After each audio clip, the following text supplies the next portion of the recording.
Coming up, one person has died in a crash involving a beet truck that happened in Traill County last night. And a rally is expected to take place tomorrow in support of a Fergus Falls surgeon who was fired for his comments at a school board meeting. Plus, local families enjoyed some Halloween fun at Boo at NDSU. Valley News Live at 10 starts now. This is Valley News Live at 10. Good evening and thanks for joining us. One person has died in a crash involving a sugar beet truck in Reynolds. According to the North Dakota Highway Patrol, the accident happened just before 7:30 last night. The driver of the truck was traveling on Eagle Avenue when the vehicle left the road.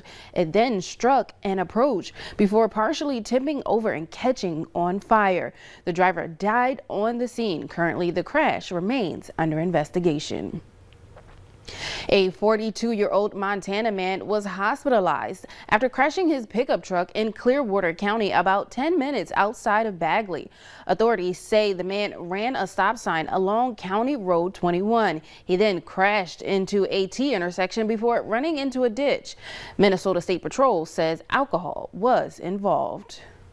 The eastbound lanes of I-94 were closed off early this morning as crews worked to clear the scene of a crash involving a semi. According to the Minnesota Department of Transportation, the eastbound lanes were closed between exit 90 near Brandon, Minnesota and exit 97 near Garfield.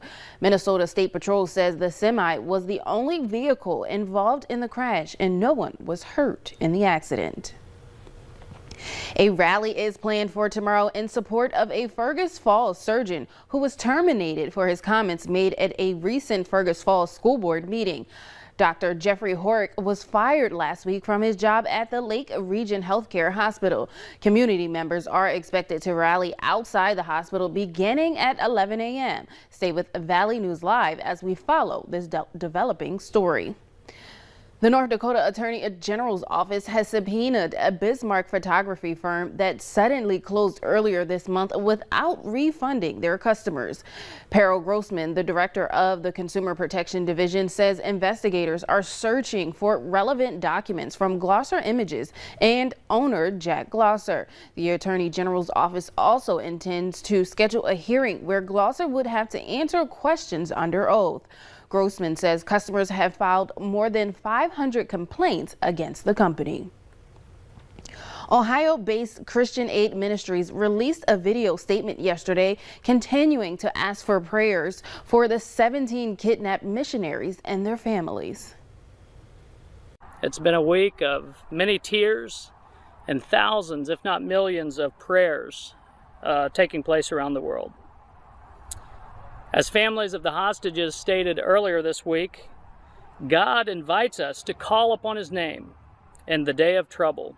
We thank Him that He is God and ask Him to hear our prayers and bring our families home. The members of the aid group were in Haiti visiting an orphanage north of the capital when they were kidnapped. After the abrupt withdrawal from Afghanistan, the Biden administration is taking unprecedented action to resettle Afghan refugees. More than 55,000 Afghans have been living on military bases for several weeks. The administration is now launching a program to allow U.S. veterans with ties to their former allies to bring them to their cities. The new initiative is meant to open more locations for refugees to go to. In addition to veterans, the administration is working with nonprofits like the Community Sponsorship Hub and Airbnb to find new homes for the Afghan families. President Joe Biden hosted a breakfast meeting with Senate Democrat Joe Manchin and Majority Leader Chuck Schumer in a bid to reach an agreement on his massive economic and climate package. Now a deal could be within reach. John Lawrence reports.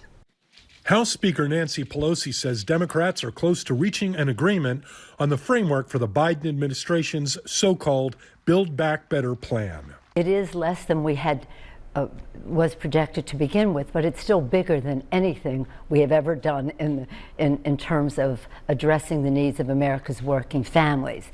She says she expects the deal to be done before President Biden heads to Europe next week. I think we're pretty much there now. Pelosi also says Congress has to pass the bipartisan infrastructure bill by Halloween before an extension of the funding for surface transportation expires.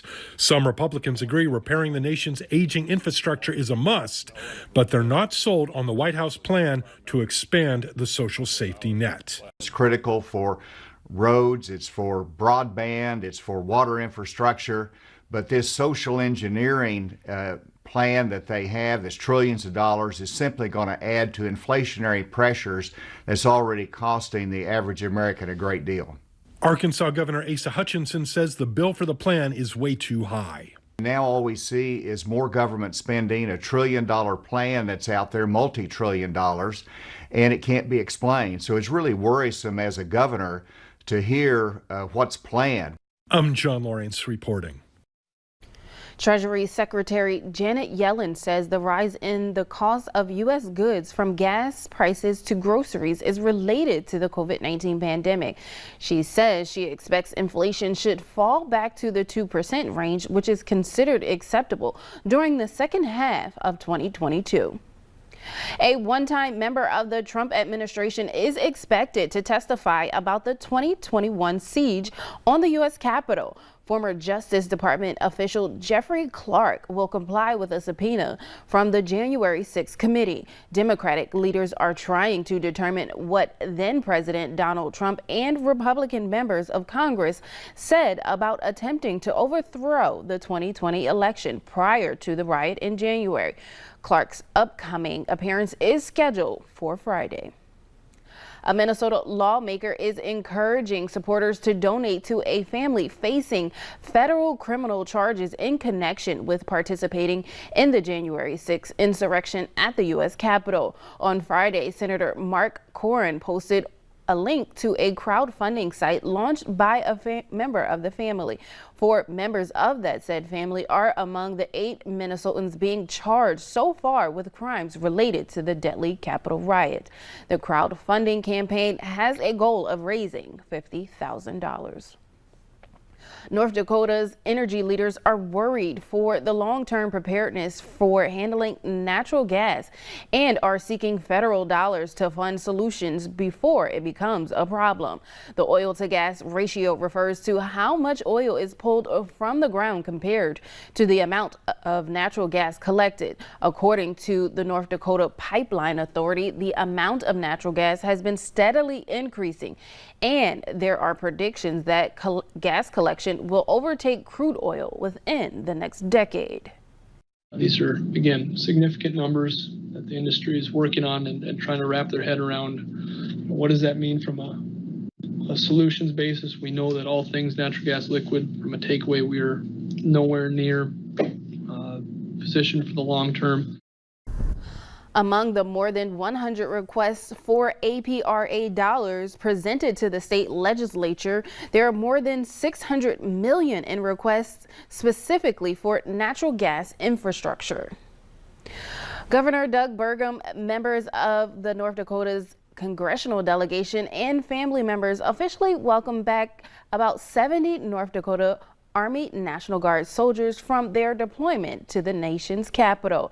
In a ceremony this afternoon, the returning service members were awarded 30 days off from duty to help readjust to work and family life. For one soldier, it was his 5th deployment, and he says traveling to keep peace is a way of life, but seeing his family again is overwhelming.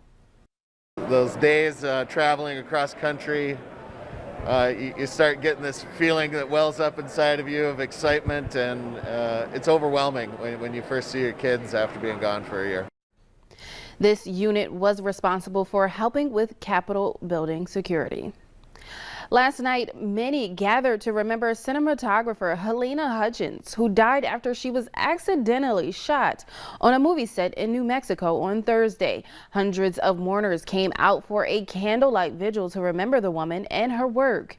The shooting took place as the crew was rehearsing for a scene of a Western movie. According to an affidavit, actor Alec Baldwin and the assistant director was unaware the firearm had live rounds in it.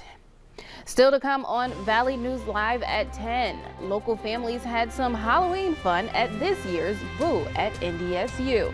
But first, good thing those families are celebrating Halloween early, as there may be a chance for rain in the forecast for the spooky holiday.